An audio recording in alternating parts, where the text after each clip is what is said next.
One day series के पहले मुकाबले में न्यूजीलैंड के बल्लेबाजों ने रनों की ऐसी बारिश की जिसके सामने भारतीय टीम पूरी तरह से भीगती हुई नजर आई। यानी कि एक तरफा मुकाबला भारतीय टीम हार गई। तो उसके अगले दोनों मुकाबलों में आसमानी बारिश ने भारतीय टीम को बचाने का काम किया, क्योंकि खासतौर से अगर हम तीसरा वनडे मुकाबला याद करें जो क्राइस्टचर्च में खेला गया, भारतीय टीम की बल्लेबाजी पूरी तरह से फेल रही और उसके बाद न्यूजीलैंड के बल्लेबाजों ने रनों की ऐसी बारिश की कि मैच लगभग पूरी तरह से एक तरफा हो रहा था कि अचानक बारिश हुई, मैच में खलल पड़ा और न्यूजीलैंड न सिर्फ सीरीज जीतने में कामयाब रहा बल्कि इस सीरीज में बड़ा इंपैक्ट भी न्यूजीलैंड की टीम ने भारतीय टीम पर छोड़ा। अब सवाल बड़ा यह है कि लगातार गलतियां करती जा रही भारतीय टीम से हम अच्छे प्रदर्शन की अपेक्षा कैसे करें। लगातार पुराने ढर्रे पे अगर आप वनडे क्रिकेट खेलते रहेंगे तो फिर आप बड़ी टीमों के खिलाफ कैसे सीरीज जीतेंगे। और ये एक साल में एक बड़ा परिवर्तन है, यानी कि 2021 और 2022 से में अब T20 फॉर्मेट और वनडे क्रिकेट को अगर कंपेयर करेंगे तो बाकी की टीमें आपसे 2 कदम आगे खड़ी नजर आ रही हैं। और इसी वजह से अगर आप देखें तो बायलैटरल सीरीज में हम मैचेस जरूर जीतते हैं लेकिन कन्विंसिंगली हम शायद उतना अच्छा प्रदर्शन नहीं कर पा रहे हैं जिसकी उम्मीद हम कर रहे हैं। और इसी वजह से आज न्यूजीलैंड सीरीज के खासतौर से वनडे जो मैचेस खेले गए बारिश ने जरूर खल्लड़ डाला, लेकिन भारतीय टीम एक तरह से एक्सपोज होती पूरी तरह से नजर आई। वो चाहे फिर हम ऋषभ पंत की बल्लेबाजी को लेकर बात कर लें, गेंदबाजी में पूरी तरह से एक्सपोज हुए और सीरीज 1-0 से हारे हैं, लेकिन दरअसल अगर आप ऑनेस्टली रिव्यू करेंगे तो 3-0 से आप ये सीरीज हारते हुए नजर आ रहे हैं, जो अपने आप में दर्शाता है कि न्यूजीलैंड ने किस तरह से डोमिनेट किया और न्यूजीलैंड की टीम ने किस तरह का प्रदर्शन किया है। अब भारतीय टीम के प्रदर्शन पर और न्यूजीलैंड की सीरीज जीतने पर बातचीत करने के लिए हमारे साथ 2 खास मेहमान इस समय जुड़ चुके हैं। ऋषभ पंत की बहुत ज्यादा तरफदारी कर रहे हैं राजकुमार शर्मा जी ने तो चश्मा लगा लिया है, अब शायद उनकी बल्लेबाजी उनसे भी नहीं देखी जा रही है। और साथ ही सबा करीम पूर्व क्रिकेटर और सिलेक्टर हमारे साथ हैं। अब तो राजकुमार सर, दर्शकों की तरफ मैं भी हाथ जोड़ रहा हूं कि अब थोड़ी तरफदारी बंद कर दें, क्योंकि बल्लेबाजी में 10 रन बना के मसाज के अंदर आपके चेहरे पे कोई फर्क नहीं पड़ रहा है। और आप अगर कोई एक्स क्रिकेटर जो आपका इंटरव्यू ले रहे हैं आप उससे गर्मी दिखा रहे हैं तो फिर सुधार की गुंजाइश कम से कम ऋषभ पंत के अंदर तो नहीं कर सकते हम। देखिए, इस चीज को मैं अलग रखना चाहता हूँ। ये एक नेचर की बात होती है कि कौन किस तरह के नेचर का प्लेयर है, लेकिन हाँ उनका जो कंट्रीब्यूशन है ग्राउंड में वो बिल्कुल सेटिस्फैक्टरी नहीं है और वो बहुत अनफॉर्चुनेट बात है, क्योंकि उनको एक बहुत लंबी रोटी गई है और सभी ये जानते हैं कि मतलब उन पे काफी विश्वास जताया पहले विराट कोहली ने, उसके बाद भी लगातार उनको मौके मिले हैं, लेकिन अनफॉर्चुनेटली वो डिलीवर नहीं कर पाए, स्पेशली व्हाइट बॉल में। रेड बॉल में जरूर उनका प्रदर्शन बहुत सराहनीय रहा है और उन्होंने इंग्लैंड और ऑस्ट्रेलिया में 100 बनाया और बहुत इम्पैक्ट वाले 100 बनाए।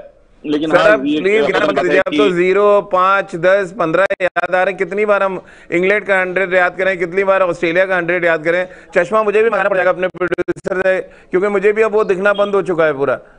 इतनी खराब बल्लेबाजी, इतना खराब अप्रोच। बिल्कुल देखिए वो बड़े क्रिकेटर है, इसमें कोई शक नहीं, मैं भी मानता हूं मैच में, लेकिन जो श्रीकांत कह रहे हैं अब तो मानना पड़ेगा कि आप थोड़ी देर जाके डोमेस्टिक क्रिकेट खेलें। उसमें कोई हर्ज नहीं है राजीव। और जब आप आउट ऑफ फॉर्म हैं और आप नहीं अपने स्ट्रोक्स खेल पा रहे, बेसिकली स्ट्रोक प्लेयर है, लेकिन जब आप वो अपने स्ट्रोक्स नहीं खेल पा रहे हो, आप नहीं कनेक्ट कर रहे हो उन शॉट्स को, तो इट इज ऑलवेज बेटर कि आप जाएं अपने बेसिक्स पे दोबारा काम करें, डोमेस्टिक क्रिकेट खेलें जो कि बहुत कॉम्पिटिटिव हो रही है इस समय भारत में भी, वहां खेलें और अच्छा प्रदर्शन करके वापसी करें। सब आप कैसे देख रहे हैं? आउट होने का डर है कैसा? बल्लेबाजी में कोई इंटेंट नजर नहीं आ रहा कि आप खड़े होकर कम से कम बल्लेबाजी कर सके। वहां पे है क्या ये पूरा माजरा माइंडसेट का बात है या आपने फॉर ग्रांटेड ले रखा है कि आपकी टीम में जगह श्योर है, आप बिल्कुल ऐसे ही खेलते रहेंगे? है क्या ये पूरा माजरा? और जिस तरह से आज आउट हुए और डैरेन मिचेल जो आपके बल्लेबाज है जिनको गेंदबाजी कराई गई क्योंकि कंडीशन तेज गेंदबाजों के अनुकूल थी, आप उसमें भी वही शॉट खेल के आउट हो गए। देखिए राजीव, यहाँ पर इस समय हम लोग सिर्फ ऋषभ पंत के बारे में अगर बात कर रहे हैं तो फिर अब स्थिति कुछ इस प्रकार की बन गई है कि उनको इतना मौका मिलने के बाद भी उन्होंने रन्स बनाए नहीं है और उनको कई जगह पर मौका दिया गया है, चाहे वो नंबर 4 हो, नंबर 5 हो। उनका भी ये मानना है कि नंबर 4, नंबर 5 पर क्रिकेट में उनकी जगह बनती है, पर वहां पर आपको रन्स करना होगा और कंपटीशन धीरे धीरे टफ होता जा रहा है। अब टेस्ट मैच परफॉर्मेंस को कितना देर तक और आगे लेके चलेंगे ये तो आने वाले समय ही बताएगा और अंत में निर्भर करता है टीम मैनेजमेंट और उसके साथ साथ चयनकर्ताओं के ऊपर कि वो किस प्रकार का निर्णय लेते हैं। पर आपने अगर उनको वाइस कप्तान बनाया तो कुछ सोच के बनाया होगा, तो फिर मुझे लगता है कि नई सिलेक्शन कमेटी जो आएगी उसकी सोच हो सकता है अलग हो जाए पर मुझे भी लग रहा है कि अब धीरे धीरे जो पेशेंस का चिंताओं को, ये टीम मैनेजमेंट का, वो खत्म होता जा रहा है ऋषभ पंत के साथ। पर यहाँ पर मैं तो कुछ और बड़े पिक्चर की बात कर रहा हूँ राजीव, कि मुझे बहुत ज्यादा डिसअपॉइंटिंग रहा है जिस तरह से भारत के ये यंग जनरेशन ऑफ जो प्लेयर्स हैं, जो बल्लेबाज हैं, उन्होंने परफॉर्म किया है। सिवाय शुभमन गिल को अगर हम हटा दें, उसके अलावा और कोई ऐसा बल्लेबाज नहीं है जिसने बहुत ज्यादा प्रभावित किया हो। और अगर आपको अपनी जगह बनानी है एक दिवसीय क्रिकेट में, एक रेगुलरली बनानी है, तो फिर वहां पर आपको एक्सेप्शनल परफॉर्मेंस देना होगा, जो कि इस श्रृंखला में हमारे यंगस्टर से देखने को मिला नहीं, चाहे वो ऋषभ पंत हो या फिर सूर्य कुमार यादव हो या फिर कोई और खिलाड़ी क्यों ना हो। मैं तो ये चाहता था कि सूर्य कुमार यादव नंबर 4 पर खेलें और अपना धावा यही तो दिक्कत हो रही है ना सब भाई, कि ऋषभ पंत को एकोमोडेट करने के चक्कर में आप एक बैट्समैन और खराब कर रहे हैं। आप नंबर 4 पे सूर्य कुमार यादव को नहीं खिला रहे, क्योंकि आपको लेफ्ट हैंडर खिलाना है नंबर 4 पे। और वो बल्लेबाज, मैं आंकड़े आपको बता दूं, 18 मैच खेले उन्होंने इंग्लैंड में शतक बनाने के बाद, उनका एवरेज सिर्फ 20 का है, और जो बेस्ट स्कोर है उनका वो 44 का। अपने आप में सारी कहानी कह रहा है, कितने और मौके। वही तो मैं कह रहा हूँ राजीव, कि आप एक प्लेयर को खिलाने के लिए, अकोमोडेट करने के लिए अपने टीम कॉम्पिटिशन या फिर कॉम्बिनेशन को चेंज नहीं कर सकते हैं। तो ये तो गलती किसकी है? यहाँ पर ऋषभ पंत की गलती नहीं है, तो टीम मैनेजमेंट की गलती है कि आपने उस प्रकार का निर्णय क्यों लिया है। मैं भी ये मानता हूँ कि नंबर 4 एक आइडियल पोजीशन है सूर्य कुमार यादव के लिए, पर अगर आप इसी रिजिड माइंडसेट के साथ जाएंगे कि नहीं नंबर 4 तो मुझे लेफ्ट हैंडर की जरूरत है, तो उसका लाभ होने वाला नहीं है। आप अगर आपको लेफ्ट हैंडर ही खिलाना है, तो फिर आप ऋषभ पंत को नंबर 5 पे क्यों नहीं खिला सकते हैं? नंबर 4 को सूर्य कुमार यादव को अगर आपको फिट रखना है, क्योंकि अगर आप रेगुलर टीम देखेंगे तो विराट कोहली नंबर 3 पर आ रहे हैं, और मेरे हिसाब से नंबर 4 सूर्य कुमार यादव की जगह बनती है, तो उनको उसी पोजीशन पर आप खेलने दीजिए, वहीं से वो मैच को कंट्रोल भी करेंगे और एक बड़ी पारी खेल सकते हैं। जी रितेंद्र, क्योंकि भारतीय टीम 1-0 से अब सीरीज हार गई है, बारिश ने बचा लिया, नहीं तो शायद क्लीन स्वीप होता हमारे अगेंस्ट। कैसे आप देख रहे हैं, खासतौर से यहाँ चर्चा की शुरुआत ऋषभ पंत से हुई, क्योंकि जो आज के मैच में आउट होने का तरीका था और मैदान के बाहर जाकर जो तस्वीरें हम सब देख पाए, वो हजम नहीं हो रही किसी को अब। देखिए राजीव, मैं तो पहले से भी एक बार इंडिया न्यूज के माध्यम से कुछ दिन पहले भी कहा था, देखिए ऋषभ पंत पे प्रेशर तो है, T20 क्रिकेट में इन्होंने कुछ खास नहीं किया है, वनडे क्रिकेट में ये अपना लोहा मनवाते हैं, इन्होंने कुछ बहुत अच्छी इनिंग्स खेली हैं, लेकिन आप उन इनिंग्स पे ज्यादा रिलाय नहीं कर सकते हैं। You got to perform day in day out, इसीलिए आप प्रोफेशनल क्रिकेटर हैं। लेकिन यहाँ पे अब ऋषभ पंत जूझते नजर आ रहे हैं। अगर फॉर्म की बात करें वनडे क्रिकेट में भी, देखिए राजीव, मैं ऋषभ पंत का बड़ा फैन हूं, बहुत ताबड़तोड़ प्लेयर है, अपने दिन मैच जिता सकते हैं, लेकिन you are being counted when you get runs. अगर आप रन्स बनाते हैं, आप परफॉर्मेंस करते हैं, तो देखिए टैलेंट की आप बात करें, प्रतिभा की बात करें, पास्ट परफॉर्मेंसेस की बात करें, सब कुछ ऋषभ पंत के पास है, लेकिन क्या नहीं है इस समय, वो है प्रेजेंट परफॉर्मेंस। आज की डेट में ऋषभ पंत क्या कर रहे हैं, तो हम सब उम्मीद अभी भी लगाए बैठे हैं कि ऋषभ पंत रन्स बनाए, अपनी जगह जो है, जो अब थोड़ा बहुत सवालों में आ रही है, उसको कहीं ना कहीं सीमेंट करें। बट हैविंग सेड दैट, अगर आपको बैटिंग ऑर्डर हिलाना पड़ता है, अगर आपको सोचना पड़ता है कि सूर्य कुमार यादव कहां खेलेंगे या XYZ कहां खेलेगा, क्योंकि ऋषभ पंत को अकोमोडेट करना है, तो वो टीम के हित में देखिए मुश्किल में आपको डाल देता है। तो जी हाँ, देखिए अब समय कहीं ना कहीं थोड़ा सा प्रेशर तो अब ऋषभ पंत पे आएगा। Having said, he is a brilliant player, but again runs अभी उनको एलूड कर रहे हैं और वो बड़ा सवाल बनता जा रहा है। राजकुमार सर, अब दिक्कत यह है कि जैसे सभा भाई ने कहा कि एक खिलाड़ी को एकोमोडेट करने के चक्कर में पूरी टीम का बैलेंस आप खराब कर रहे हैं। आपको फ्यूचर भी देखना चाहिए कि विराट अगर वापस आते हैं तो नंबर 3 पे क्या श्रेयस अय्यर खेल पाएंगे? नहीं खेल पाएंगे। नंबर 4 पे सूर्य कुमार यादव तो खेलेंगे। आप ऐसे बैटिंग लाइनअप खिला रहे हैं, जैसे ही आपके सीनियर प्लेयर आएंगे पूरी टीम तितर बितर हो जानी है। क्या ये टीम मैनेजमेंट के फेल्यूर आप देख रहे हैं, बल्लेबाजी डिपार्टमेंट का फेल्यूर देख रहे हैं, है क्या पूरा माजरा? अब आज का मैच अगर हम देखें, आप 70 के स्ट्राइक रेट से रन बैटिंग नहीं कर सकते हैं, वो चाहे शिखर धवन हो, चाहे श्रेयस अय्यर की हम बात कर लें। सभा भाई ने बहुत पहले जिक्र किया था कि आपको चेंज करना पड़ेगा ओडीआई क्रिकेट में भी अपनी सोच। अब हालात ये हैं कि आप पूरा ओवर बैटिंग भी नहीं करते, 213 रन बना रहे हैं और स्ट्राइक रेट आपका 70-80 के बीच में रह रहा है। कैसे आप इस तरह की टीम बनाकर खेल सकते हैं आगे? देखिए, हर सीरीज में हमारी टीम मैनेजमेंट अलग है, कप्तान अलग है, कोच अलग है, तो आप कैसे उम्मीद कर सकते हैं कि आप एक पेज पर होंगे?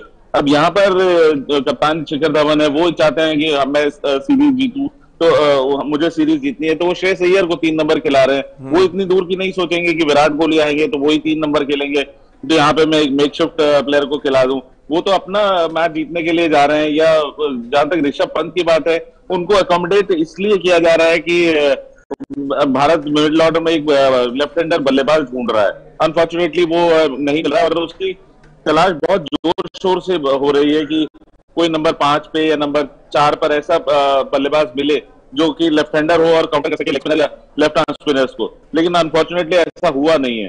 तो जब तक एक सेटल टीम नहीं होगी, एक सेटल कप्तान, एक ही कोच हर सीरीज में नहीं होगा राजीव, ये प्रॉब्लम्स आएंगी। और तब तक जब मतलब ये एक सेटल यूनिट तब तक नहीं होगी जब दो टीमें खेल रही हैं, दोनों के कप्तान अलग हैं, दोनों के कोच अलग हैं, तो इस तरह की परेशानियां चलती रहेंगी। सो भाई ये भी एक, अब इसको क्या कहेंगे, ये अब किसकी गलती है यहाँ पे? टीम मैनेजमेंट चलिए खराब टीम खिला रहा है, अब हर मैच में हर सीरीज में जैसे कि टीम मैनेजमेंट चेंज भी हो रही है, इसकी गलती आप मान रहे हैं या अप्रोच ही गलत था आज इस पूरी सीरीज में? ओडीआई क्रिकेट में तो हम कहीं से लग ही नहीं रहता, हम कंटेंशन में है। पहला मैच 300 बना के हार गए, दूसरे में बारिश और तीसरे में 216 पे हम ऑल आउट हो जाते हैं 47 ओवर के मैच में। कैसे आप देख रहे हैं ओवरऑल बैटिंग का अप्रोच आपको किस तरह का लगा इसमें? देखिए, इसमें कई सारे फैक्टर्स इन्वॉल्व हैं। जो कि राजकुमार ने बात कही उसमें भी सच्चाई है कि अलग अलग टीम मैनेजमेंट के साथ अगर टीम उतर रही है तो फिर किस कॉम्बिनेशन के साथ आपको खेलना चाहिए, आपका विजन क्या होना चाहिए, उस प्रकार का कम्युनिकेशन जो मेन टीम मैनेजमेंट है उसके साथ रखना बहुत जरूरी है। इस समय तो अलग बात है कि आपके पास चयनकर्ता है नहीं, तो आप किससे बातचीत करेंगे, कौन से खिलाड़ी आने चाहिए, चयनकर्ताओं की क्या सोच है इसके बारे में किसी को जानकारी नहीं है। तो वो एक बहुत बड़ा फैक्टर है। दूसरा फैक्टर ये है राजीव के, बहुत जल्दी चयनकर्ताओं को टीम मैनेजमेंट के साथ ये सोचना होगा कि आने वाले समय में हमें व्हाइट बॉल क्रिकेट किस तरह से खेलनी है। और इस समय चूंकि हमारा फोकस सिर्फ एक दिवसीय विश्व कप के ऊपर है, तो अब हमें ये सोचना होगा कि हमें वन डे क्रिकेट किस तरह से खेलनी है। हमारे पास जो प्लेयर्स हैं इस समय, जिनको हमें लग रहा है कि वो आने वाले समय में विश्व कप के लिए खेलेंगे, वो सही है कि नहीं, तो इस तरह के विजन बनाने की जरूरत होती है, इस तरह की स्ट्रैटेजी बनाने की जरूरत होती है। फिर आप उसमें अलग अलग प्लेयर्स को डालना होता है जो आपके लिए खेले, आपकी टीम के हित में खेले। मुझे लगता है कि अब ये समय आ रहा है कि एकजुट होकर चयनकर्ता और टीम मैनेजमेंट ये सोचे। और अगर आपने कोई कप्तान चुन लिया इस समय, चलिए रोहित शर्मा कप्तान, उनके साथ बैठकर आपको ये सोचना होगा कि हमें वनडे क्रिकेट किस तरह से खेलनी है। मुझे ऐसा लग रहा है, ये बात मैं कई बार दोहरा चुका हूं, मुझे अभी भी लग रहा है कि हम 1-2 साल पीछे हैं अभी भी। तो आगे आने के लिए हमारे पास समय बहुत कम है, अब तो 1 साल का भी समय बचा नहीं है विश्व कप के लिए।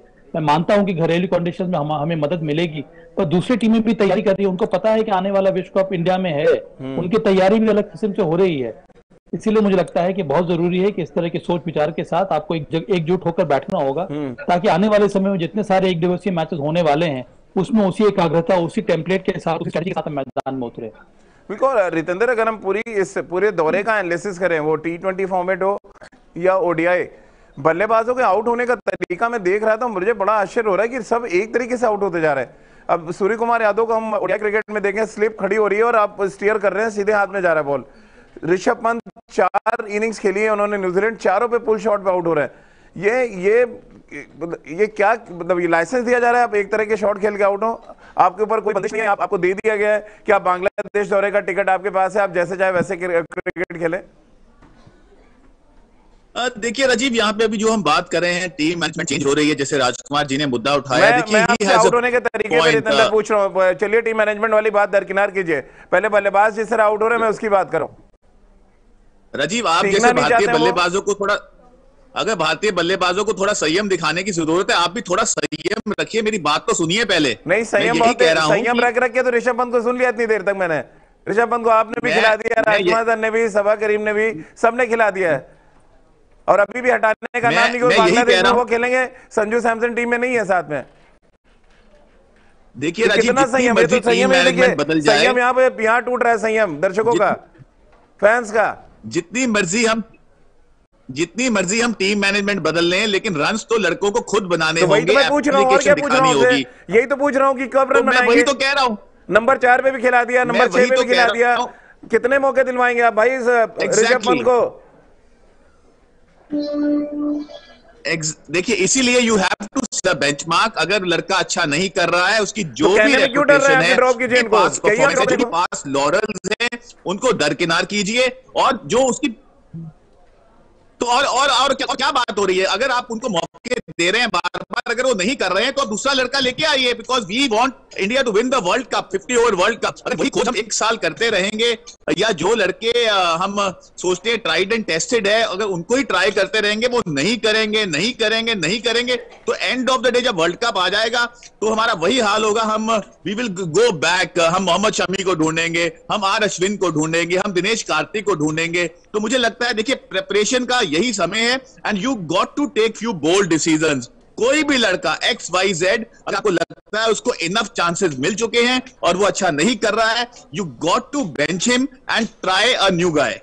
राजकुमार सर, इस पूरी सीरीज में जो मुझे लगा, हर कोई अपने लिए बल्लेबाजी कर रहा है, वो चाहे शिखर धवन हो, चाहे वॉट एवर XYZ, जो भी, कहीं से नहीं लगा कि ये टीम बैटिंग कर रही है। वो चलिए टीम मैनेजमेंट बदल रहा है, वो तो ठीक है, बट आपको मैच तो जिताना पड़ेगा। अब 37 साल के एज में शिखर धवन, आप मैच तो खिलाना चाह रहे हैं, आप रोहित शर्मा के साथ जोड़ी भी बनाने ठीक है, बट 70 के स्ट्राइक रेट से आपको लग रहा है आप अपनी जगह वर्ल्ड कप का टिकट आप हासिल कर पाएंगे इस अप्रोच के साथ? नहीं राजीव, बिल्कुल ठीक कह रहे हैं आप। स्ट्राइक रेट भारत को इंप्रूव करनी होगी कहीं ना कहीं बल्लेबाजों को, और जैसे सभा भी कह रहे हैं कि हमें अपना नजरिया चेंज करना होगा वनडे और T20 में, तो मैं सभा के साथ बिल्कुल सहमत हूं। लेकिन खाली बल्लेबाजी में नहीं, हमें गेंदबाजी में भी उसी तरह की सोच रखनी होगी कि हमें उस तरह के गेंदबाज चाहिए जो व्हाइट बॉल क्रिकेट में सक्सेसफुल हो, जो व्हाइट बॉल क्रिकेट में हमें मिडिल ओवर्स में विकेट दिलाए। अगर हम वनडे की बात कर रहे हैं, हम वही पुराने उससे धरे निकल सकते हैं कि हम 2 फिंगर स्पिनर्स के साथ चले जो कि कंटेन कर लेंगे बीच में। नहीं, हमें मिडिल ओवर्स में विकेट की जरूरत होगी। और अब जैसे कि पावर प्ले के रूल्स हो गए हैं, 10 से 40 ओवर के बीच में आपके पास सिर्फ 4 खिलाड़ी बाहर हैं, तो आपको स्पेशलिस्ट गेंदबाज भी चाहिए, और मेरा मानना है कि अटैकिंग गेंदबाज भी चाहिए। तो ना सिर्फ बल्लेबाजी में, गेंदबाजी में भी भारत को अपनी सोच बदलनी होगी। बिल्कुल मानता हूं मैं, और सभी सोच बदलनी पड़ेगी। अब आज के मैच के एग्जांपल ले लें, क्राइस्टचर्च में न्यूजीलैंड ने एक स्पिनर अपना ड्रॉप किया, उन्होंने डैरिल मिचेल से गेंदबाजी कराई। उनको पता था कि हैगले ओवल में हार्ड पिच है, बॉल पे अच्छा करेगा, और मिच सैटनर को 2 ओवर गेंदबाजी कराएगी। आपने कोई सीख नहीं ली, आपने 2 स्पिनर खिला दिए यहाँ पे, तीसरा जो आपका छठा बॉलिंग ऑप्शन है वो भी स्पिनर है। ये किस तरह की सोच के साथ हम जा रहे हैं यहाँ पे खेलने मैच? ये तो सवाल टीम जब चुनेगी तब करना चाहिए था राजीव जी, कि आपने किसी भी बैटिंग ऑलराउंडर को पिक नहीं किया जो सीम बॉलिंग भी कर सकते हैं, क्योंकि आपके वेंकटेश अय्यर गायब है, शार्दुल ठाकुर है आपके पास, उनको भी नहीं खिलाना चाह रहे आप? नहीं राजीव, मैं कह रहा हूँ बैटिंग ऑलराउंडर डैरिल मिचेल अच्छा। नंबर 1 से नंबर 6 में बल्लेबाजी करते हैं। आपको हार्दिक पांडे के रिप्लेसमेंट चाहिए, आपके पास है नहीं। वेंकटेश अय्यर को आप खिला नहीं पा रहे क्योंकि वो इंजर्ड है, तो आपको और भी बैकअप बॉलर्स चाहिए होते हैं, बैकअप प्लेयर्स चाहिए होते हैं। यही मैं कह रहा हूँ, ये जो जहां पर जब मैं बात करता हूँ बार बार विजन के बारे में, तभी मैं बात करता हूँ कि आपके पास पैकिंग ऑर्डर में कौन कौन से खिलाड़ी हैं, उस तरह के खिलाड़ी आपको तैयार रखने पड़ेंगे। ये तो ऐसा लग रहा है कि आपने बस चुनना था टीम, आपने चुन लिया, टीम भेज दो, कोई फर्क पड़ता नहीं है। इस प्रकार की टीम भेजने का क्या कोई लाभ मुझे नजर नहीं आ रहा है। इसीलिए मैंने पहले कहा था कि ये वाली श्रृंखला है, ये मीनिंगलेस है, अब इसको आप भूल जाइए, अब आगे सोचिए कि हमें करना क्या है। जो राजकुमार कह रहे हैं, जो मैं कह रहा हूँ, जो सोडी बात कर रहे हैं, इसीलिए हम लोग बात कर रहे हैं कि अब समय आ गया है कि आप में वो परिवर्तन आना चाहिए, और परिवर्तन चयनकर्ताओं की सोच में आना चाहिए, टीम मैनेजमेंट की सोच में आना चाहिए, तभी प्लेयर्स भी देखेंगे। नहीं तो फिर हम रटे रटाए ढर्रे पर खेलते रहेंगे, और हमारे जब क्रंच मैचेस आएंगे, जब बड़े टूर्नामेंट्स आएंगे, फिर से हम वहीं परास्त हो जाएंगे और फिर हम वापस आ जाएंगे। लेकिन सभा भाई, मैंने रितेंद्र से पूछा था, उन्होंने जवाब नहीं दिया। आपने सूर्य कुमार यादव को 2 डिस्मिसल्स देखे वनडे क्रिकेट में, आपको लग रहा है आपके ओपोनेंट आपके ऊपर ज्यादा रिसर्च करके आ रहे हैं? और आप देखिए, जैसे ही सूर्य कुमार यादव एक स्लिप पे फील्डर आता है, और आप देखिए 2 ओवर भी सर्वाइव नहीं कर पाए। ऋषभ पंत शॉर्ट पिच गेंदबाजी लगातार आपके, और ये एक नई टेक्निक में देख रहा हूँ ऋषभ पंत की, बैठ के आजकल वो पुल मारते हैं। तो ये शिखर धवन का आउट होने का सिलसिला आप देख लें, श्रेयस अय्यर का आप देख लें, ये सभी का डर रहा है। या दीपक हुड्डा को जितने मैचेस न्यूजीलैंड में खिलाया गया, वो शॉर्ट पिच गेंदबाजी पुल मारते हैं, या तो फाइनल के कीपर के हाथ में जा रही है। क्यों ऐसा हो रहा है बार बार? क्यों अगर वीवीएस लक्ष्मण, बैटिंग कोच, ये सारे लोग फिर काम क्यों नहीं कर पा रहे अगर एक तरीके से आपको आउट होना है तो? अरे पर कितना काम करेंगे राजीव, अंत में काम तो प्लेयर्स को करना है ना जी, उनको सीखना होगा ना कि हम गलती क्या कर रहे हैं।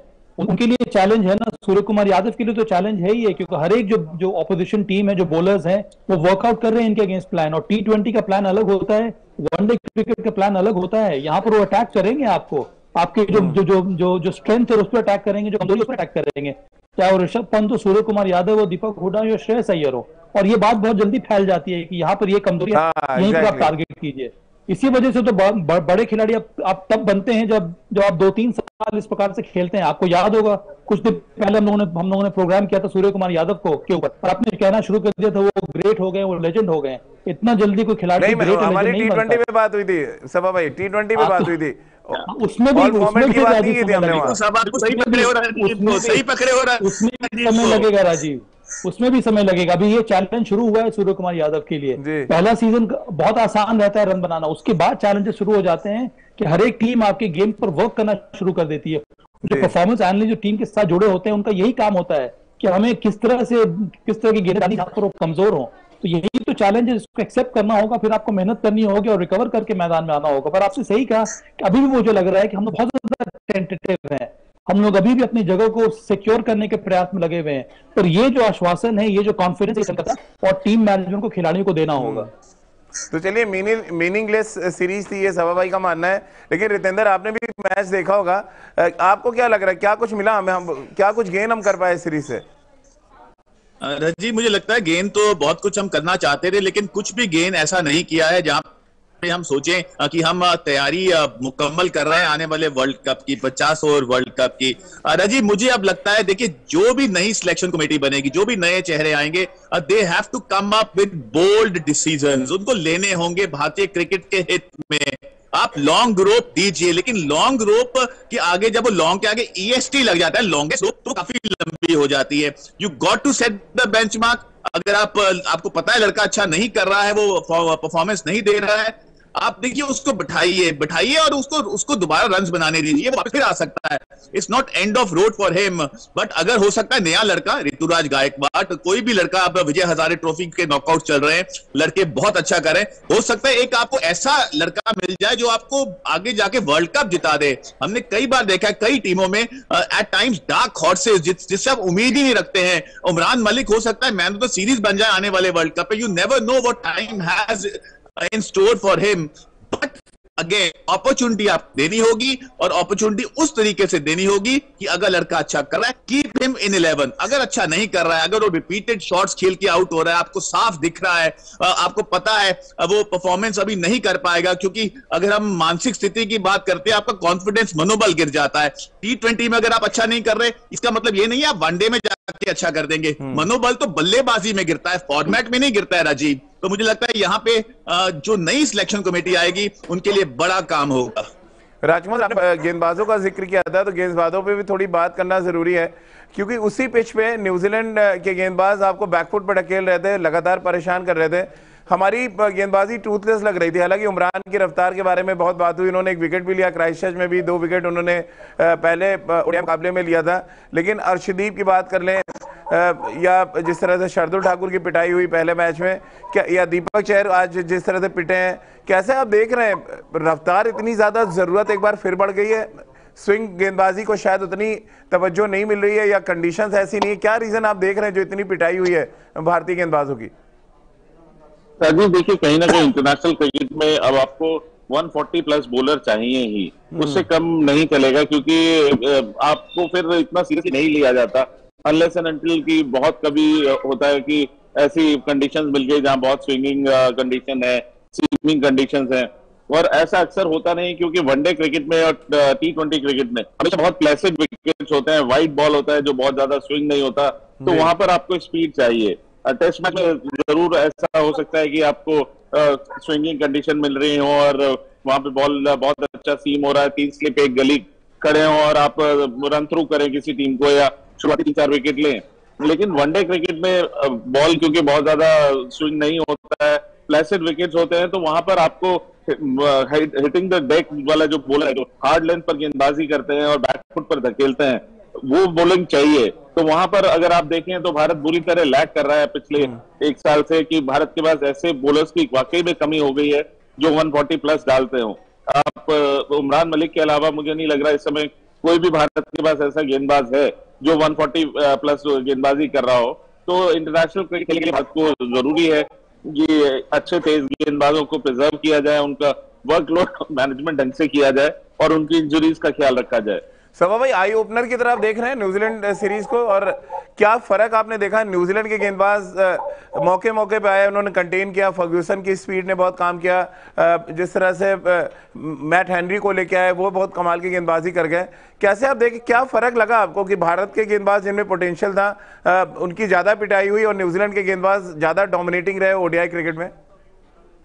देखिए राजीव, एक जो पैटर्न देखने को मिल रहा है, जैसे कि राजकुमार ने कहा कि अब हर एक टीम इन्वेस्ट कर रही है टॉप क्वालिटी स्पीडस्टर्स में। इसका मतलब है कि ऐसे पेस बॉलर को चाहिए जो 145 से ऊपर की गति के साथ बॉल डालें। अब आप आज के मैच में ही देख लें, न्यूजीलैंड ने क्या किया। उनके पास पहले से ही लॉकी फर्ग्यूसन थे, वो एडम मिलने को लेकर आए, उनके पास मैट हेनरी हैं। तीनों पेस बॉलर ऐसे हैं जो 140 से ऊपर 145 की गति के साथ बॉल डालते हैं। उसके तुलना में अगर हमारी स्पीड में देखेंगे तो उमरान मलिक के आपके पास कोई उस प्रकार का तेज गेंदबाज है नहीं। अर्शदीप हो, दीपक चाहर हो, सब 133 134। और हमें विश्वास था कि हमें ऐसा लग रहा था कि जो कंडीशंस हैं वो फेवरेबल रहेंगे स्विंग बॉलिंग के लिए। अब इतने सारे व्हाइट बॉल क्रिकेट के मैचेस हो रहे हैं, वहां पर विकेट आपको सपाट मिल रहे हैं, क्योंकि ये रिक्वायरमेंट्स हो गई हैं कि आपको ऐसे विकेट चाहिए व्हाइट बॉल क्रिकेट में जहां पर ज्यादा रन देखने को मिले। बहुत कम आपको ऐसा मिलेगा जहां पर कंडीशन बहुत ज्यादा फेवरेबल हो रही है स्विंग बॉलिंग करने के लिए।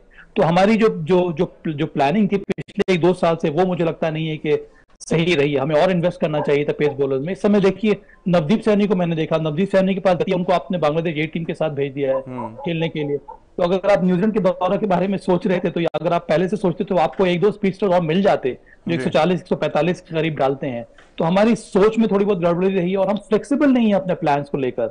हम बहुत ज्यादा रिजिड हो गए अपने प्लान्स को लेकर, चाहे वो बल्लेबाजी में हो या फिर गेंदबाजी में हो। और हम अभी भी नहीं समझ पा रहे हैं कि व्हाइट बॉल क्रिकेट में हमें और क्या क्या करना होगा आगे बढ़ने के लिए। अभी भी मुझे लगता है कि हम वहां तक पहुंचे नहीं है रियलाइज करने के लिए कि कोई ऐसा इश्यू है जिसको हम एड्रेस नहीं कर पा रहे हैं। और सबसे बड़ा इश्यू जिसके बारे में हम लोगों ने कई बार बात की है कि हम अभी भी व्हाइट बॉल क्रिकेट में थोड़ा पीछे हैं, 6 महीना 1 साल पीछे हैं। हमें और आगे बहुत जल्दी बढ़ना पड़ेगा, नहीं तो बहुत देर हो जाएगी। राजीव, रितेंद्र, अब तो ऐसा लग रहा है जैसे सभा भाई कह रहे हैं कि वीवीएस लक्ष्मण चाहे राहुल द्रविड़ लाल डायरी होटल से लेके निकलते हैं, जो कुछ लिख लेते हैं वही मैदान पे करते हैं और फिर लाल डायरी बंद होती है और कमरे पे आ जाती है अगले मैच की ठीक पहले फिर खुलती है।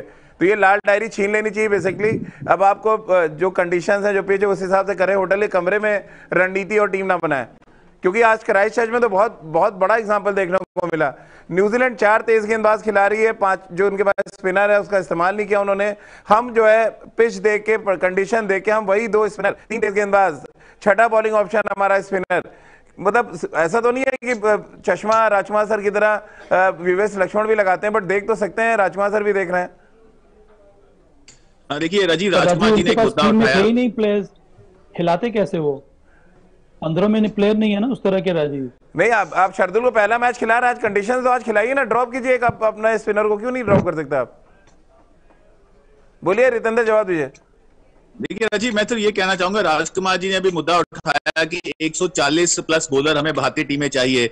देखिए बिल्कुल सही बात है, क्योंकि अब देखिए समय की डिमांड है, तो आप उस पर क्या काम कर रहे हैं? आप वैसे बॉलर लेके जा रहे हैं, नहीं लेके जा रहे। अभी साबा ने पॉइंट उठाया, नवदीप सैनी को आपने ए टूर पे भेज दिया है। तो अगर आप गति वाला बॉलर ढूंढ रहे हैं, आप चाहते हैं कि आपके पास एक स्पीडस्टर आए जो बैट्समैन को ऑन विल बैकफुट पे धकेले, तो वहां आपके पास नवदीप सैनी ट्राई हो सकते हैं, लेकिन अब वो ए टूर पे हैं। तो देखिए यहाँ पे ना राजीव, प्लानिंग करनी बहुत जरूरी है, सटीकता दिखानी बहुत जरूरी है। इसीलिए मुझे लग रहा है जो नई सिलेक्शन कमेटी आनी है उनके पास बहुत बड़ा काम है। They have a big responsibility on hand, बहुत अच्छे काम करने वाले। हम सब जान रहे हैं सिलेक्शन कमेटी के सामने बहुत चैलेंज है। आपने कम से कम 4 बार बोल दिया, सिलेक्शन कमेटी के सामने बड़ा चैलेंज है। तो राजीव यार, आप तो ये तो चैलेंज है ही है, क्योंकि अब हम सब इंतजार कर रहे हैं कि ये चीजें ठीक कब होगी, कब नवदीप सैनी को बात सिलेक्शन कमेटी का। राजीव, आप तो मेरे पीछे पड़ गए हैं जैसे ऋषभ पंत के पीछे बॉलर्स पड़े हुए हैं। और इसके अलावा भी राजीव कई सारे यंग पेस बॉलर्स हैं, उनका भी मौका दे सकते हैं। शुभम कहां चले गए, वो अच्छी गेंदबाजी कर रहा है। आवेश खान का क्या हुआ है? कार्तिक त्यागी, प्रसिद्ध कृष्णा, बहुत सारे नाम ऐसे, कमलेश नगरकोटी, वो इंजर्ड है। कितने सारे आपके युवा पेस बॉलर्स, उनको आपको मौका देना चाहिए। अगर आपको इन्वेस्ट करना है टॉप क्वालिटी पेस बॉलर जिनके पास गति है, ये मुझे इसीलिए मैं कह रहा हूँ, सोडी ने बात सही कही है कि जो प्लानिंग थी वो प्लानिंग इस तरह की थी नहीं। हमें ये लग रहा था कि हम अगर स्विंग बॉलर्स को ले जाएंगे तब भी हम मैच जीत जाएंगे, ऐसा होता नहीं है। अब और आपको सारे बेसिस कवर करने होते हैं। अगर आप हर एक टीम को देखें, अब न्यूजीलैंड टीम में सिर्फ एक स्विंग बॉलर है, टीम साउदी, उसके अलावा सबके सब टॉप क्वालिटी है, 140 145 डालने वाले हैं। और अब हर एक अंतरराष्ट्रीय टीम को इसी तरह का खड़ा देखने को मिल रहा है। तो हमें दूसरी टीमों से बहुत कुछ सीखना होगा, पर हम अभी भी मुझे लगता है थोड़ा बहुत पीछे हैं। राजकुमार सर, अच्छा चलिए, राजकुमार सर शायद चले गए हैं। सभा भाई, क्या इस सीरीज की सबसे बड़ी खोज की बात करें या गेंद की बात करें, वॉशिंगटन सुंदर रहे जिस तरह की बैटिंग की और जिस अप्रोच के साथ उन्होंने इस पूरे सीरीज में खेला, वो चाहे ओडीआई हो या T20 हो?